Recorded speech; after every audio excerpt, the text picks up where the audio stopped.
नाज़रीन अस्सलाम वालेकुम, गुड इवनिंग। अली बुखारी, कानून और आप दोनों आपकी खिदमत में हाजिर हैं। आज अपना टाइम पे शो शुरू कर रहा हूँ। शुक्र है इतनी ट्रैफिक नहीं मिली रास्ते में। सबसे पहले हमारी जो अनाउंसमेंट्स होती हैं, अपॉइंटमेंट्स कहाँ पर हैं। इस हफ्ते फिंचली में अपॉइंटमेंट्स कर रहा हूँ, कल भी और बुध वाले दिन भी, यानी ट्यूसडे एंड वेंसडे दोनों दिन मैं फिंचली में अपॉइंटमेंट्स कर रहा हूँ। और थर्सडे को इंशाल्लाह मैं बर्मिंघम में अपॉइंटमेंट्स कर रहा हूँ। ऑलरेडी मुझे पता है कि कुछ अपॉइंटमेंट्स बुक हुई हुई हैं। कुछ जो स्लॉट्स रहते हैं, अगर आप इंटरेस्टेड हैं तो आप कॉल कर सकते हैं और आपको बर्मिंघम का टाइम मिल सकता है, मैं वहाँ पे भी कर सकता हूँ। इंशाल्लाह फ्राइडे को वापस अपने फिंचली ऑफिस में अपॉइंटमेंट्स करेंगे। कुछ मैंने पहले भी जिक्र किया था, मैं दोबारा करता चलूँ कि अगर आप अपने शहर में चाहते हैं कि मैं अपॉइंटमेंट्स करूं और मुझे वहाँ से आप अपना इंटरेस्ट रजिस्टर करा दें, फॉर एग्जांपल ब्रैडफोर्ड में करना चाहते हैं अपॉइंटमेंट्स, या लेस्टर में करना चाहते हैं, या न्यूपोर्ट में, या ब्रिस्टल में, कहीं पे भी आप करना चाहें अपॉइंटमेंट्स तो मैं आपको वहाँ मिल सकता हूँ। स्कॉटलैंड में भी करना चाहते हैं तो मैं वहाँ पे भी पहले बहुत अरसा करता रहा हूँ। अब ज़रा थोड़ा सा लेज़ी हो गया था, लेकिन वापस अब काम की तरफ पूरी तवज्जो है। और क्योंकि अब मैं एज ए बैरिस्टर काम करना चाह रहा हूँ, सो इसलिए कहीं पे भी एडवाइजरी कैपेसिटी में मेरी ज़रूरत पड़ेगी तो मैं सारा काम कर सकता हूँ। सो आप मुझसे वहाँ पे बात कर सकते हैं। नाज़रीन, अब अपने प्रोग्राम की तरफ चलते हैं सीधा। आज जो मैं सोच रहा था कि कुछ अपना टॉपिक जो डिस्कस करूँगा, मेरे पास पिछले हफ्ते के दौरान कम से कम 3 या 4 अपील्स आई हैं जो कि एंटरप्रेन्योर्स की अपील्स आई हैं। अब वो मैटर्स क्या है, अपील्स इन द सेंस के उनके रिफ्यूज़ल्स आए हैं जिनको हमने आगे से चैलेंज करना है। अब ये वो मैटर्स हैं कि जो बड़े आराम से, बड़े तहम्मुल से किए जाते हैं और उनको बहुत अच्छी तरह से किया जा सकता है। और इसमें अगर आप तमाम रिक्वायरमेंट्स पूरी कर लेते हैं तो रिफ्यूज़ल की कोई गुंजाइश नहीं रह जाती। कमाल की बात ये कि एक साहब से बात हो रही थी, वो कहते हैं जी 95% केस तो एंटरप्रेन्योर, टियर 1 एंटरप्रेन्योर के रिफ्यूज़ होते, सो इसमें तो बहुत कम चांस है। मैंने उनको आगे से ये बताया कि जी आप जब 95% की बात करते हैं, अगर 100 बंदे अप्लाई करते हैं और 100 में से 95 दो नंबर होते हैं और वो एंटरप्रेन्योर्स जेन्युइन नहीं हैं, लेकिन वो सिर्फ वीज़ा लेने के लिए कोशिश कर रहे हैं और पकड़े जाते हैं और उसमें रिफ्यूज़ होते हैं, तो उसका मतलब ये नहीं कि एंटरप्रेन्योर की एप्लीकेशन सक्सेसफुल नहीं होती। मैं ये जानता हूं कि जब आपने एंटरप्रेन्योर का काम करना है, आपको प्रूव क्या करना है, आपके पास पैसे मौजूद हैं, आपने प्रूव करना है कि आपने अपनी जेन्युइन एंटरप्रेन्योरशिप करनी है, यानी आप जेन्युइनली ये बिजनेस करना चाहते हैं, वो पैसा आप जेन्युइनली यहाँ पे इन्वेस्ट करना चाहते हैं। आपको प्रूव करना है कि आप अपने बिजनेस के बारे में सब कुछ जानते हैं। आपको प्रूव करना है आपने मार्केट रिसर्च की है, आपने अपना बिजनेस प्लान लगाया है, आपने अपने जो फाइनेंशियल एसेट्स हैं वो या फाइनेंशियल जो भी आपकी कैलकुलेशंस हैं वो सारी आपने की हुई हैं। सो ये सारी जो प्रेपरेशन होती है आपकी एप्लीकेशन का दारोमदार सारा इस पे होता है। मैं जो जिनकी रिफ्यूज़ल्स की बात कर रहा हूं, जिनको हम आगे अब चैलेंज करने जा रहे हैं, उन रिफ्यूज़ल्स के अंदर जो सबसे बड़ी मुझे एक कमी नज़र आ रही थी वो उनकी प्रेपरेशन की कमी थी।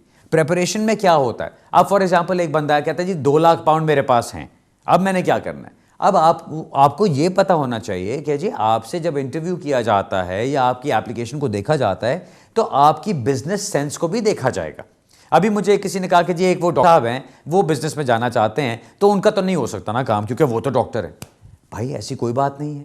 मैंने इंजीनियर्स की भी, बिजनेस एंटरप्रेन्योर्स की करवाई हैं एप्लीकेशंस, डॉक्टर्स की भी करवाई हैं, लॉयर्स की भी करवाई हैं। क्योंकि आप अगर एक प्रोफेशन में हैं और आप साइड पे कोई चीज़ करना चाहते हैं तो उसमें किसी किस्म की कोई रुकावट नहीं है। अब ऐसा बंदा है कि वो डॉक्टर है, वो यहाँ पर आके अपना काम करना चाहता है, अपना काम जो भी करना चाहता है वो करे। उसके साथ अगर वो कोई होटल चलाना चाहते हैं या कोई रेस्टोरेंट खोलना चाहते हैं तो उसमें कोई मना करने वाली बात तो नहीं है। सो अगर वो अपने प्रोफेशन को छोड़ देते हैं या ब्रेक लेना चाहते हैं तो उसमें क्या बुरा है। मसला कहाँ पर आता है, जब लोगों को पता नहीं होता कि उन्होंने आगे बात क्या करनी है और वो एक सुनी सुनाई बात के ऊपर चलते हुए कि भाई ये रिक्वायरमेंट है, ये तो ऐसे हो जाएगा, ये तो वैसे हो जाएगा, वहाँ पे लोग मार खाते हैं जाके। सिंपल बात क्या याद रखें, आपने जब एप्लीकेशन करनी है तो एप्लीकेशन की रिक्वायरमेंट्स को समझें। जिस तरह मैं अपील्स के लिए कहता हूं, अपील के अंदर एक तोते की तरह रटाने का कोई फायदा नहीं होता। अपील्स के अंदर आपने जाना है तो कानून को समझें कि कानून क्या कहता है।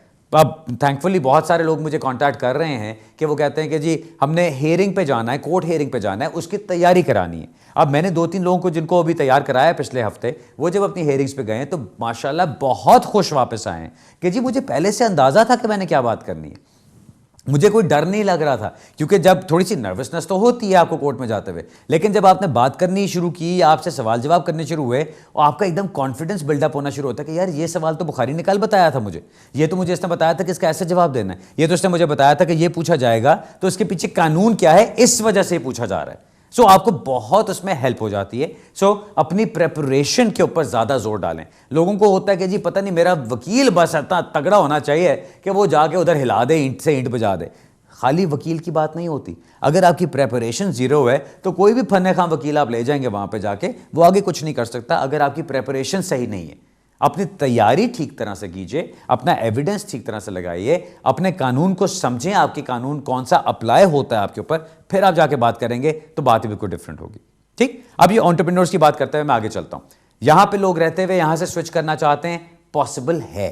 अगर आप ओवरस्टे हो चुके हैं, 28 डेज से ज्यादा टाइम गुजर चुका है, तो फिर पॉसिबल नहीं होगा, वहां पे आपको डिफिकल्टीज आएंगी। लेकिन अगर आप लीगल हैं, आप स्विच करना चाहते हैं किसी और कैटेगरी से, तो आप स्विच कर सकते हैं।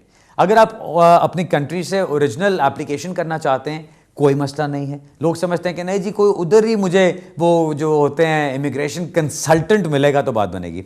बिल्कुल ज़रूरी नहीं है।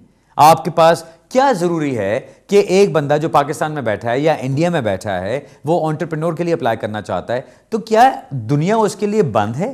क्या उसके लिए ये चीज़ पॉसिबल नहीं कि उसको एक प्रॉपर बैरिस्टर या एक प्रॉपर एक्सपीरियंस्ड वकील गाइड करे कि उसने एप्लीकेशन कैसे करनी है? क्या होता है, आप जहां पर होते हैं, आप कोई लल्लू पंजू को पकड़ते हैं वहां पे, जिसने अपना कंसल्टेंट का बोर्ड लगाया होता है बाहर के, जी मैं बड़ा फन्ने खाऊं। अब वहां पे क्या मसला है कि आपने एप्लीकेशन उसके थ्रू करनी है, उसने सुनी सुनाई बातों पे इधर से जाना उधर से जाना, ये लिख दो वो लिख दो, ऐसे कर दो वैसे कर दो, बाजी काम हो जाएगा। Doesn't work like that. आपने देखे जब एंटरप्रेन्योर्स की एप्लीकेशन शुरू हुई थी, उस वक्त ऐसे ऐसे ऐसे काम होते थे, क्योंकि वो सिर्फ पॉइंट्स को देखते थे। आपने अपने पॉइंट्स कंप्लीट किया, आपकी इंग्लिश लैंग्वेज की रिक्वायरमेंट पूरी है, आपके पैसों की रिक्वायरमेंट पूरी है, आपकी मेंटेनेंस की रिक्वायरमेंट पूरी है, आपने अपना बिजनेस प्लान साथ लगा दिया, कोई मसला नहीं होता था। अब क्या है, आपका सारा कुछ होता है, फिर भी रिफ्यूज हो जाता है। क्यों? क्योंकि जब आपको इंटरव्यू किया जाता है तो आपको अपने बिजनेस के बारे में कुछ पता ही नहीं होता। आपको पता ही नहीं होता कि बिजनेस को रन कैसे करना है। मेरे पास एक साहब आए, उनसे पूछा गया, उनकी जो एप्लीकेशन हमने तैयार करनी थी, उनको सारा तैयार कराया, एप्लीकेशन उनकी पूरी परफेक्टली तैयार की, सारे पॉइंट्स उनको अच्छा, उसके बाद फिर उनको उन्होंने इंटरव्यू के लिए बुला लिया। एप्लीकेशन हमने की, एप्लीकेशन को वो जब कंसिडर कर रहा था होम ऑफिस, उस दौरान उन्होंने उनको इंटरव्यू के लिए बुला लिया। अब ये साहब वहाँ पे जाते हैं। अब इनको मैंने समझा के भेजा था कि भाई आपकी इंग्लिश ठीक है, आप जाके इंग्लिश में बात करें। वहाँ पे उधर से होम ऑफिस का जो बंदा बैठा हुआ था, उसने कहा कि जी आप कौन सी लैंग्वेज में ज़्यादा कंफर्टेबल फील करते हैं? वो कहते हैं नहीं जी मैं तो उर्दू में कंफर्टेबल फील करता हूँ, नंबर 1। अब उन्होंने कहा अपनी तरफ सोचा यार ये तो बहुत अच्छा हो गया, मुझे उर्दू में बोलने का मौका मिल जाएगा। अब इसका नुकसान समझे क्या है। आप कहते हैं कि मैं यूके में रहते हुए एज ए बिजनेस एंटरप्रेन्योर चलना चाहता हूँ। अब यूके में रहते हुए क्या आप सिर्फ उर्दू में बात करेंगे? और अगर आप कहते हैं कि जी मैं सिर्फ उर्दू में ही बात करूंगा, तो इसका मतलब आप पूरी जो कम्युनिटी है उसको छोड़ के सिर्फ एक पर्टिकुलर कम्युनिटी के पीछे जा रहे हैं। अब उस एक कम्युनिटी के लिए जब आपने काम करना है तो आप एंटरप्रेन्योर की रिक्वायरमेंट्स को पूरा नहीं कर सकते। अब उन्होंने जाके उर्दू में बात करनी शुरू की, चलो वो भी हम कहते हैं कि ऐसी कोई बात नहीं, चल सकता था। अब आगे उनसे सवाल जवाब किए जा रहे हैं बिजनेस के बारे में। उनसे पूछा जा रहा है PAYE क्या होता है। अब उनसे कहा गया कि जी आपको पता है PAYE होता क्या है? अब PAYE stands for pay as you earn. उसका मतलब क्या है, आपने अपनी जो एम्प्लॉयज़ की टैक्स पे करना है, वो जैसे जैसे आप उनको वेजेस देते हैं उसके साथ ही आप उनका टैक्स काटते हैं और HMRC को सबमिट करा देते हैं।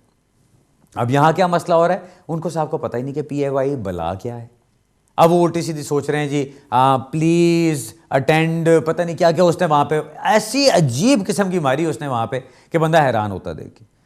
ये रिफ्यूजल का पॉइंट बना। रिफ्यूजल का पॉइंट दूसरा ये बना कि जी आपने उर्दू में सिर्फ बात की और आपने कहा कि मैं जब अपने क्लाइंट से बात करूंगा तो मैं सबसे उर्दू में ही बात किया करूंगा। तो इसका मतलब ये हुआ कि आपने बाकी सारे उन लोगों को एक्सक्लूड कर दिया जिस मुल्क में आप काम कर रहे हैं।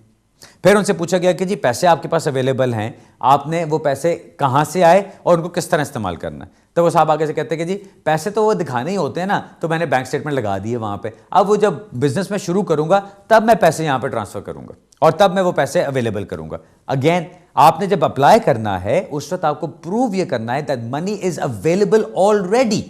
अगर पैसे अवेलेबल ऑलरेडी नहीं है वहां पे भी आप मार खा सकते हैं। अब ये सब कुछ उनके बैंक में, उनके अकाउंट में पैसे मौजूद हैं, सो एप्लीकेशन करते हुए कोई मसला नहीं था, सारी चीज़ें मौजूद थी। सिर्फ ये कि उनको इंटरव्यू के अंदर जब जाके बातें बतानी चाहिए थी, अब उनसे पूछा गया कैसे जी आपके कंपेटिटर्स कौन है, वो कहते हैं कि जी मैंने अपनी मार्केट रिसर्च की है, क्योंकि मैंने उनको सब समझाया था कि आपको मार्केट रिसर्च करके वहाँ पे जाना है। कहते हैं जी मैंने मार्केट रिसर्च की है, मेरे एरिया में 3 और अकाउंटेंट बैठे हुए, सो इसलिए मैं समझता हूँ मेरा बड़ा बिजनेस है, वहाँ पे बड़ा चल सकता है। अब उनसे पूछा गया कि भाई अगर आपके एरिया में ये आपने बताया कि 3 है, हमने जो गूगल सर्च की है वहाँ पे उस एरिया में पता नहीं 150 लोग बैठे हैं जो उसके इमीडिएट रेडियस के अंदर आते हैं, आपने कैसे मार्केट रिसर्च की? इसका मतलब आपकी मार्केट रिसर्च पूरी नहीं है। वेबसाइट की बात की, अब इन साहब ने कहा कि जी मैंने वेबसाइट बड़ी अच्छी बनाई हुई है। ऑब्वियसली मैंने उनकी वेबसाइट बनाने की कोई बात नहीं करनी थी, मेरा काम है उनसे पूछना आपकी वेबसाइट है, वो अपनी वेबसाइट की मुझे डॉक्यूमेंटेशन देते हैं, अपना लिंक देते हैं, सारा कुछ है, हम प्रिंट आउट्स करके लगा देते हैं। अब उन्होंने जो रिसर्च की पता चला कि जी वेबसाइट बनाई गई है कुछ दिन पहले, चलो वो भी कोई बुरी बात नहीं है, इंटरव्यू से पहले आपने वेबसाइट बना दी, नथिंग रॉन्ग विद दैट। लेकिन हू बहू जो वर्डिंग वहां पर है वो किसी और एस्टैब्लिश्ड अकाउंटेंट साहब की वेबसाइट पे भी थी। सो किसी और के उन्होंने कॉपी पेस्ट करके अपनी वेबसाइट पर डाल के काम को चला दिया। टेक्निकली देखा जाए तो उसमें भी कोई बुराई नहीं है, लेकिन ये आपकी क्रेडिबिलिटी उड़ा देती है। क्यों? बिकॉज ये चीज शो करती है कि आपने इतनी भी एफर्ट नहीं की कि आप अपने बिजनेस को समझते हुए अपनी मार्केटिंग खुद ही करें, और वहां पे आप मार खा लेते हैं जाके।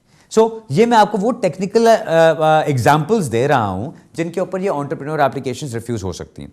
लेकिन दूसरी तरफ अब आप उस बंदे को देखें जिसने अपनी मार्केट रिसर्च खुद की, जिसको पता है कि मैंने जो बिजनेस करने जाना है मेरे एरिया में और क्या क्या है। अब आप सोचें कि जी साउथ हॉल में इंडियन रेस्टोरेंट खोलना है तो क्या खुल सकता है एंटरप्रेन्योर के तौर पे? अब पहली बात दिमाग में आती है भाई कंपेटिटर्स कितने हैं, हर दूसरी दुकान, हर दूसरी जो रेस्टोरेंट है वो इंडियन रेस्टोरेंट है। कहां पे चल सकता है, कैसे चल सकता है? अब उसमें बजाय ऐसे कि आप कहें हाँ मैंने पता कि 2-4 और रेस्टोरेंट्स हैं या 10 और रेस्टोरेंट्स हैं, आप बताएं एग्जैक्ट नंबर ऑफ रेस्टोरेंट्स क्या हैं, आप बताएं कि आपका काम कैसा है, आपकी लोकेशन कैसी है, आपके फूड में क्या डिफरेंट है, आप मार्केटिंग में क्या डिफरेंस लेकर आएंगे, वहां से आपकी एप्लीकेशन सक्सेसफुल हो सकती है। ये सारे एग्जाम्पल्स देने का मकसद सिर्फ ये है कि मैं आपको एक इंट्रोडक्शन दूं कि अगर आप एंटरप्रेन्योर की एप्लीकेशंस करना चाहते हैं उसमें हर चीज पॉसिबल है। नेक्स्ट टाइम इंशाल्लाह टियर 2 के ऊपर भी बात करेंगे, वर्क परमिट्स के ऊपर बात करेंगे, क्योंकि ये अब वो एरियाज हैं जहां पे आपको जो जेन्युइन लोग हैं उनको इन चीज़ों को देखना पड़ेगा। और मैं काम वही पकड़ रहा हूं जो कि मुझे पता है कि हम सक्सेसफुली कर सकते हैं, अदरवाइज मुझे काम पकड़ने का मज़ा नहीं आता कि रिफ्यूज़ल आया वो और फिर हम बैठे हुए मुंह बना के कि जी हुआ नहीं। I don't like to do that. पहली ब्रेक पे चलते हैं नाज़रीन, वापस आते हैं, अपना सवाल जवाब का सिलसिला जारी रखेंगे, थोड़ी सी देर में दोबारा मिलते हैं।